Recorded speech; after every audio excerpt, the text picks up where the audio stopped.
Hari Om. Good evening and welcome to the session of Kindle Life. We are already at war now, at war with our mind. And Gurudev is very nicely taking us through the techniques to get this mind under control, because it is only through your mind that you will be able to merge with the Lord. So let us begin our session with prayers.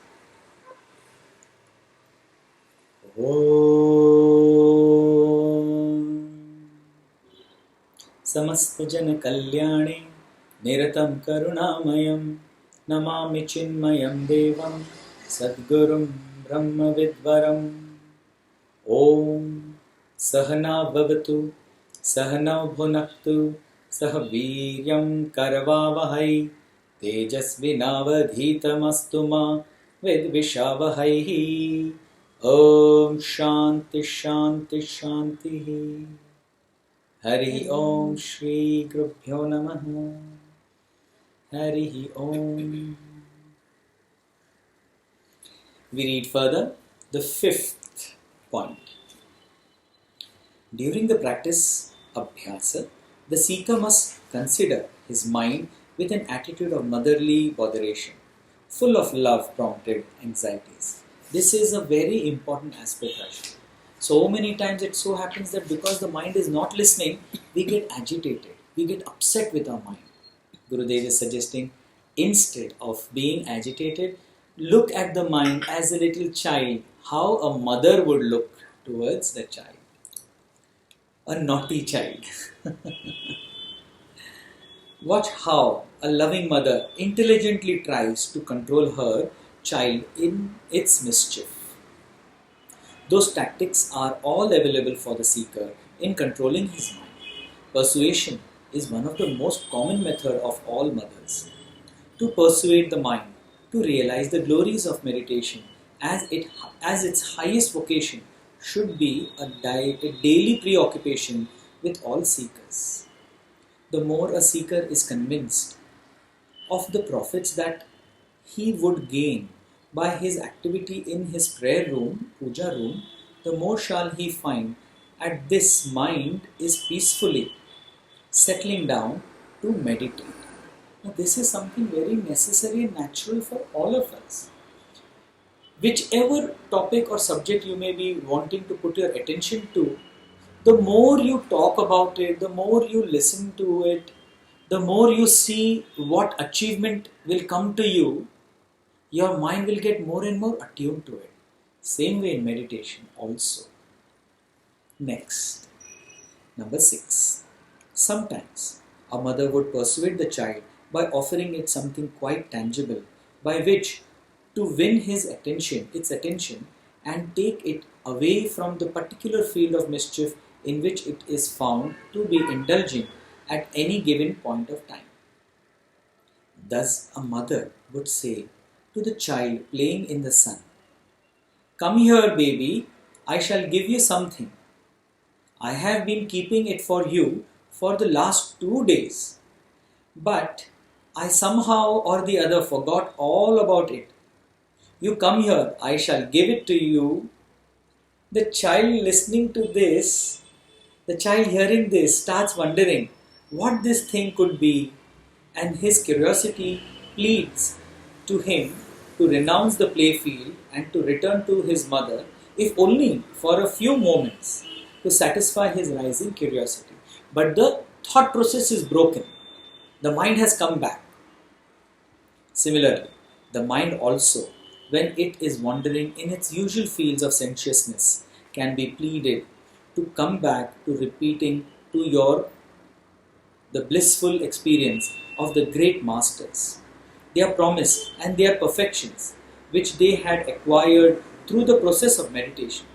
The curiosity of the mind is kindled, and for its satisfaction at least, it would for the time being come back to apply itself to meditation. So how long you sit for meditation does not matter as much as how much focused meditation happens. And all these techniques are given to employ that focus time and again and again and again.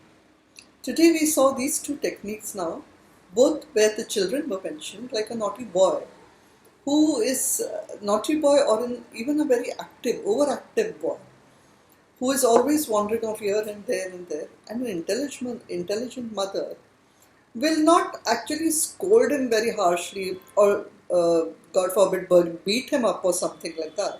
Similarly, the mind also has to be recognized as this child and use intelligent techniques and show him that what are the profits that a mind can get when it goes into meditation, and then slowly take the child over there daily in his puja room. Just take the mind over there thinking it's your child and start with the meditation. The second technique was also about curiosity. The mind refuses to go away from its other activities and thinking of other thoughts. But the mother knows that it is important for the child to do what is correct. So similarly, that mother, being you yourself at that time, you have to tell your mind or give it something which it likes, which it will apply, and take it away, break the chain of thoughts and apply those thoughts into meditation. When it happens and you feel that peace, automatically the mind will again and again come back for more. And this is going to happen daily. Why?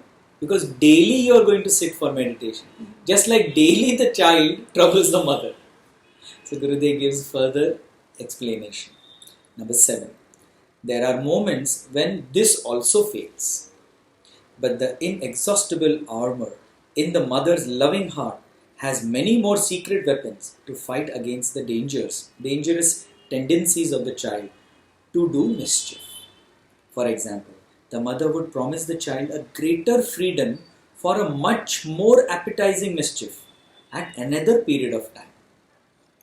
For example, she would say, if you would now come, baby, and sleep in the afternoon, I shall, in the evening, send you to the children's park, where you can play till nightfall, on the swing and the seesaw. The child for a moment weighs the pros and cons of the proposition, and invariably it comes to understand that after all, it is very profitable to renounce the game in the hot sun for some time, so that later on it can play in an ampler field with greater freedom and surely with a much higher return in pleasure. See, like a child's mind. Now, similarly, Gurudev gives the analogy. Similarly, during meditation, when the mind wanders away to worry over the domestic, over the official problems, to worry over the marketplace or the international situation, to worry over its own weaknesses and many others near and dear to us, a true seeker, diligently practicing, can persuade the mind to come back to meditation by promising it a free ride into these fields of thoughts, say after lunch, on a condition strict and severe. If you now totally reject it and cooperate entirely with me in my meditation, without fail, you will experience that the mind, after moment's hesitation, becomes supple and comes back to play the tune that we want it to play. Means what? When you are about to get into the most beautiful point of meditation, suddenly a thought comes. But you know, what's happening at the Ladakh border? What will happen over there? Suddenly the mind runs there. Then you say, no, forget the Ladakh border, you come back. You say, but electricity bill bhara ki nahi?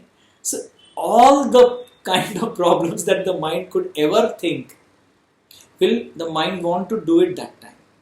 At this time, like an intelligent mother, you should say, okay, if you right now come and meditate with me, whom you are talking to? The mind. We will sit properly at a particular time and we'll think about it and solve the problem. And the mind slowly, like a child, comes to the mother. Always. The mind will come to you always. Number 8. There are moments when even the best mothers know when the child needs a little bit of cane treatment. At such moments, and it certainly must be very rare, the mother not only threatens the child, but executes the threat strictly upon the child. In sheer fright, it quickly gets over the extremely wrong tendencies in behavior. Similarly, we must also now and then severely reprimand the mind and execute faithfully the threats held out to it for all its serious crimes. The only whip that can directly reach the mind is starving or fasting. What? Starving, not eating food will affect the mind, Rajshree? Let's see. The only whip that can directly reach the mind is starving or fasting. When you detect that the mind is uncontrollable and is behaving most bull-like, lusty and sensuous, persuade it to behave properly, but in spite of that, if it be wild, show it the rod and punish it with a complete fast for the following 24 hours. Please remember, Gurudev has done all these techniques on himself, shown by his Guru, and only then he is suggesting to us. Yeah, many times we've seen that after a fight or something petty, one of the first reactions is, okay, I'm not going to eat food anymore. So, this has happened, I think, almost to everybody, or at least you will know of this happening to people, that root jate hain. They don't want to eat food, and then they have to go behind them to persuade them, nahi, khana kha lo, thoda sa, kya naraz ho rahe ho, and things like that and techniques like that. But for some reason, I think of it as this, that the mind, which has got very agitated and angry due to which the fight has happened, or the fight which has caused the mind to become very agitated and angry, needs to at that time immediately go away from things which it does not require at all, and food happens to be one of them. And this Gurudev has very carefully and told us that such techniques are to be used very rarely. Only when the mind is completely out of control. It just will not listen to what is good for it. He's saying here, most bull-like, lusty, sensuous, when it is behaving absolutely erratic, that time you have to employ, like a loving mother, but a strict mother, such steps.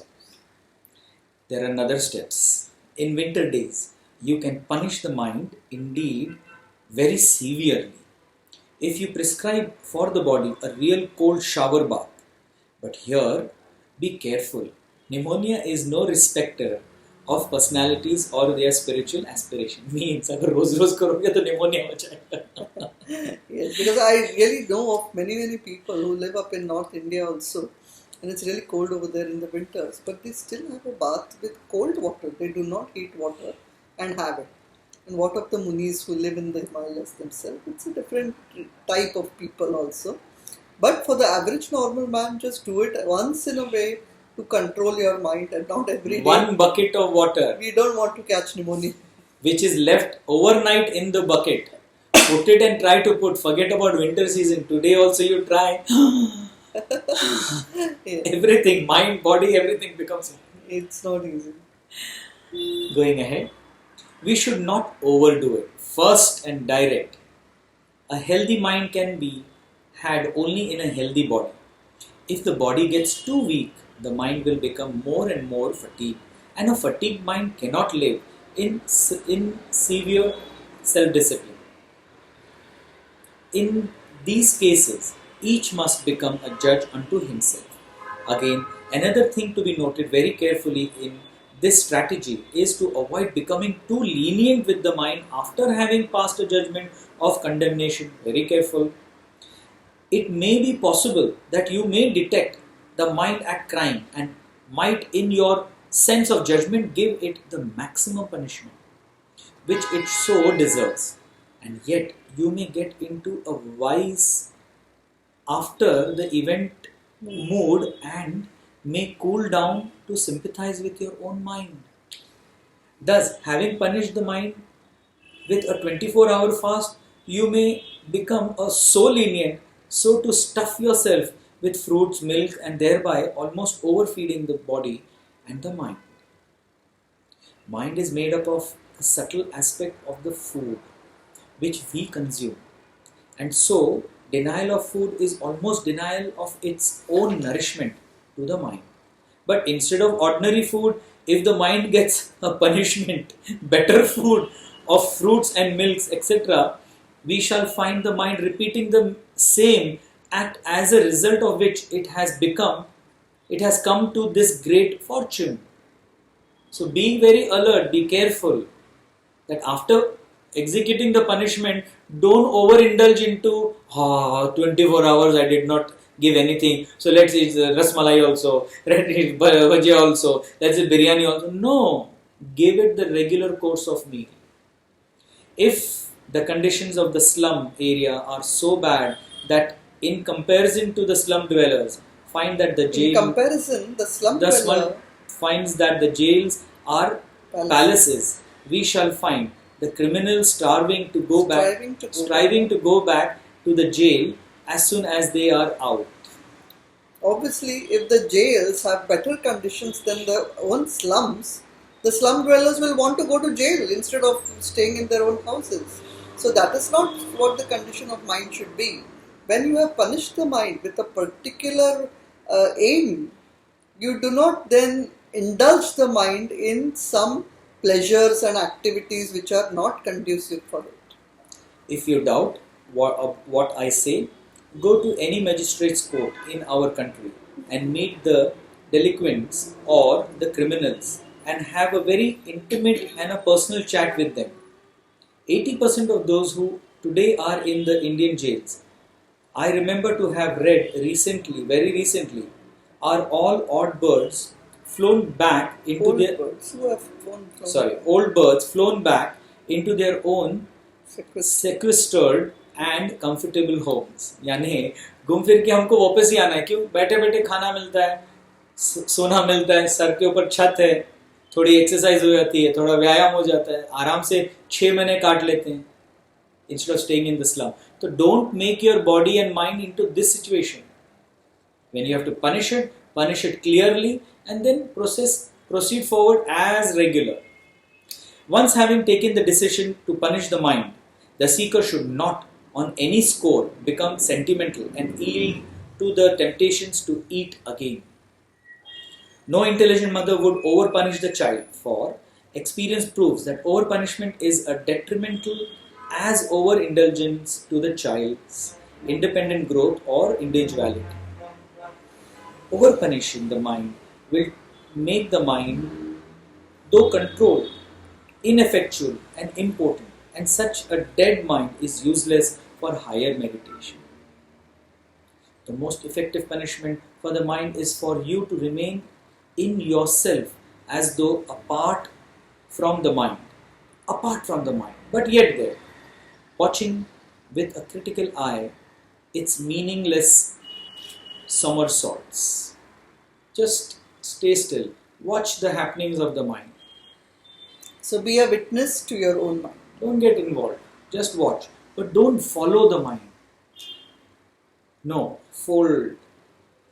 When a mother finds that her child is uncontrollable and in spite of all the previous tactics, the child is still indulging in mischief, she comes to the veranda of the house and leaning onto the pillar stands merely watching the child at mischief with a pathetic look, conveying to the child her sorrow and despair.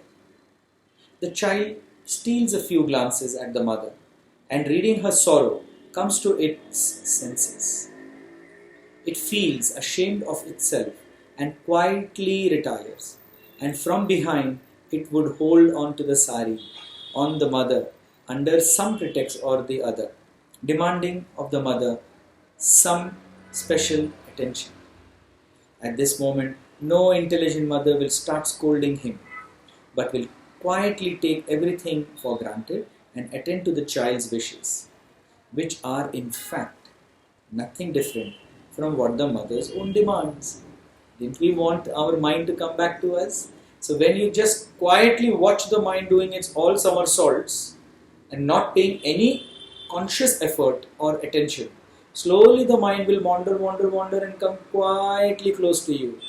When it comes close to you, don't scold it, don't ward it off, hug it, and then you and your mind once again focus Satchidananda. Point number 9. Similarly, when the mind is uncontrollably agitated and runs about wildly, we can identify ourselves with our intellect. Watch in perfect detachment the mind in a spirit of sympathetic criticism. Mind and intellect, Rajshree, remember? Mind is a continuous flow of thoughts jumping around, not decisive. What is intellect? Intellect is that decisive mind which has made a sure confidence, now I have to do this. The decision is made. So we can go towards the intellect and watch from there the mind's somersaults. The mind may still wander for some times in its own self-appointed fields of activity, but it realizes that it is directly under the observation of an uninterested intellect, critically and continuously observing it from the towers of discrimination, and it becomes, as it were, self-conscious and ashamed of itself, and retires from its questionable vocations and nestles itself at the feet of the intellect. You will find then that the mind is available and ready for application at the meditation. This technique is called in Shastra as the technique of witnessing mind, the Sakshi Bhav. Any one of the above method should answer your problems at the given point. A diligent practitioner can certainly discover for himself new methods and ideas of circumvent all novel mischief of the mind. In all these, the most important factor is that we must have a deep sense of sincerity, a great conviction born of faith and understanding, and a hardy sense of seeking, at once adventurous and revolutionary. What it means is that you must never go far away from your goal. You should always remember your goal. You should always be positive. As a matter of fact, Gurudev has always said that a true seeker has got no business being pessimistic. He should always be optimistic. Always smile. That is his message for everyone. Without these great and noble qualities of the head and the heart, nothing can be expected out of spiritualism. So don't look dull. Don't go into sorrow. There will be problems in life. But smile and receive them. See the difference. To wait for these qualities to descend upon you from the heavens, or to hope to earn them by pickpocketing a guru, a teacher, is like waiting for somebody who has not been born to come and feed you. Strive hard, act diligently, meditate regularly, discriminate continuously, be good, do good, be kind, be tolerant, merciful and all-loving.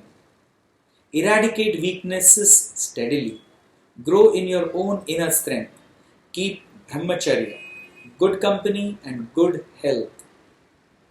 Even when threatened with death, renounce dishonesty, deception, lust and passion, and then meditate. When you disallow all these negative traits, see what happens to us. We become absolutely Chakravartin, means the Lord of all lords. Meditate, meditate, meditate and meditate. This is the only path, the only true path to perfection. Quick, easy and simple. Oh. There's a small story that I want to share with you all. It is the story of sorrows. That Shri Krishna's mother also, Devaki, his true birth mother, had such sorrow because the child was taken away from her as soon as he was born. And before him, 7 children were killed. 7 children were killed also at that time.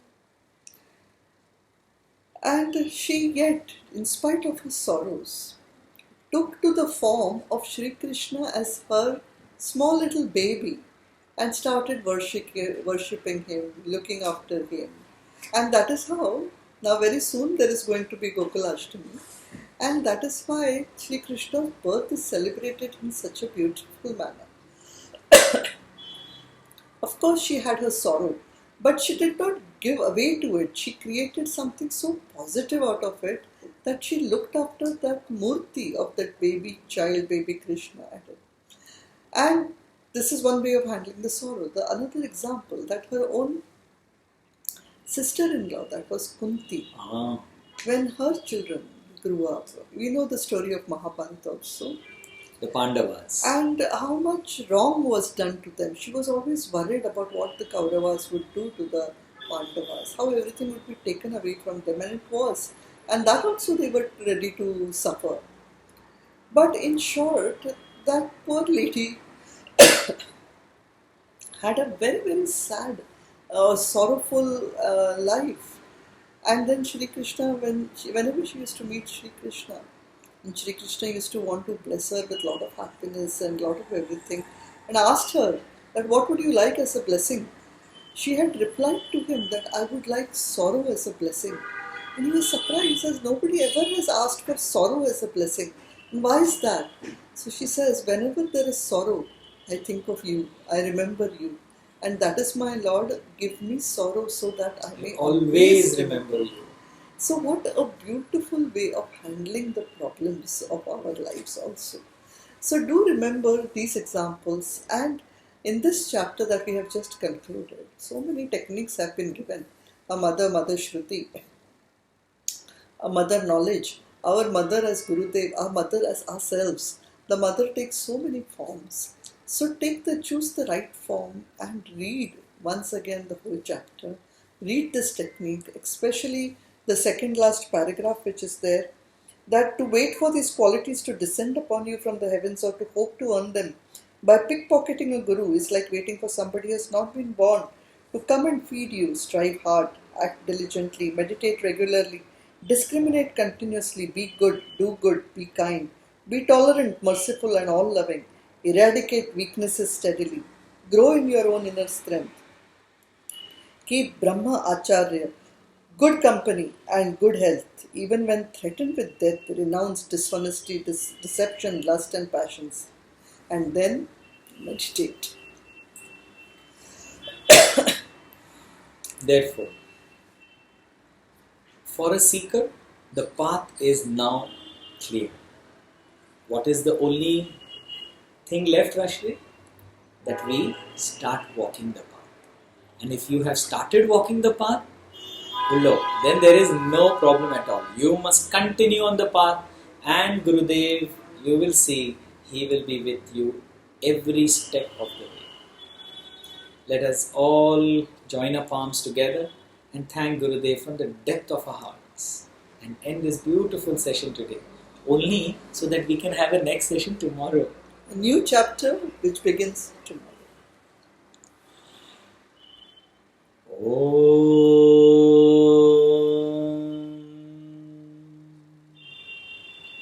Asito ma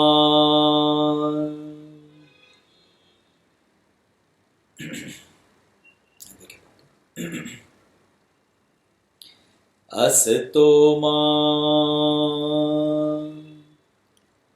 Satgamaya Tamaso ma Jyotirgamaya Mrityorma Mrutam Gamaya Om Purnamada Purnamidam Purnat Purnamudachyate Purnasya Purnamadaya Purnameva Vashishyate Om Shanti Shanti Shanti Harihi Om Shri Gurubhyo Namaha Harihi Om. Hari Om to everyone. Hari Om and good night everyone. Hari Om.